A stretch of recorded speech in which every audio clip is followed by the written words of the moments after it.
Hello and welcome to College Algebra review for Chapter 6, Complex Numbers and Quadratic Equations. Let's start with number 1.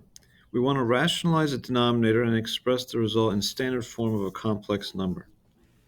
So when we go about solving a problem like this, we want to remember to multiply by the complex conjugate of the denominator. Okay, so the complex conjugate of the denominator, you have your same two terms, the 5 and the 2i, and you're going to be multiplying by the opposite sign in between. So 5 minus 2i. And what we'll do is we'll multiply top and bottom with the complex conjugate. Okay, so what we'll do is we'll do a FOIL for both the numerator and the denominator.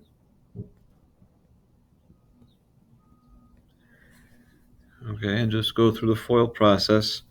One thing to know as we go through this, remember anytime we have an I squared, we're going to replace it with negative 1.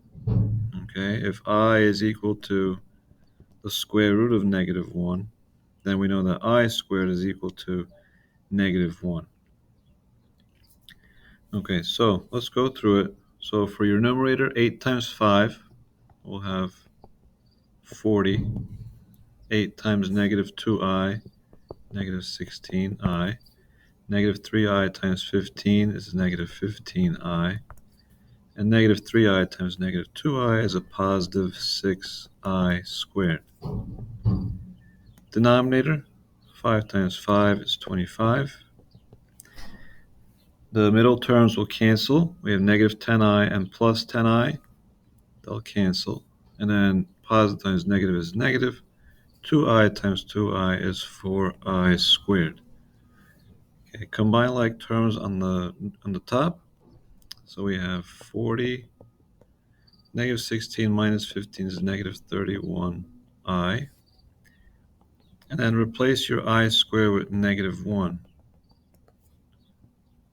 Okay, we can do the same thing for a denominator. Replace the I squared with negative 1. And now we go through the process again of just simplifying, combining like terms. Okay, with negative 1 times 6 is a negative 6. 25. Negative 1 times negative 4 is a positive 4. 40 minus 6 is 34. Minus 31i over 25 plus 4 is 29. Okay, and then the standard form of a complex number.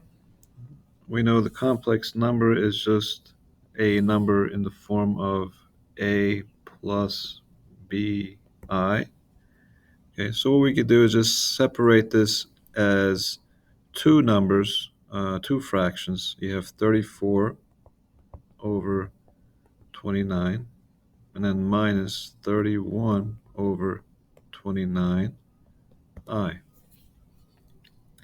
Okay, and that would be the final answer.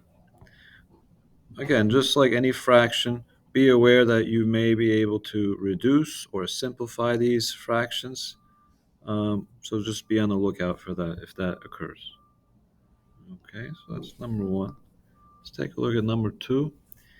Okay, number 2 is just a regular FOIL problem. Multiply and express the result in standard form of a complex number. Okay, so we'll just FOIL. 3 times 2 will give us 6. 3 times 4i would be 12i. Negative 9i times 2 would be negative 18i. And negative 9i times 4i would be a negative 36i squared. Again, remember I squared is equal to negative 1. We can combine like terms. We have 6 plus 12 and a minus 18 is a negative 6i. And then replacing I squared with negative 1. That gives us negative 1 times negative 36 is a positive 36. 6 plus 36 is 42 minus 6i. And that is our standard form. Okay, complete the square to solve the following problem. Okay, and to complete the square problem, what we'll do is we will take our x squared and the minus 14x, keep it together on one side. The minus 7 we could move to the other side of the equation, create a little space. Okay, leave a little space. We add the 7 to the other side. We have equals 7. And now we could go about the process of completing the square. We take the square root of x squared, which gives us x. Copy down the sign for the minus. Take half of the 14, which is 7. Close the parentheses. Put a squared on the outside.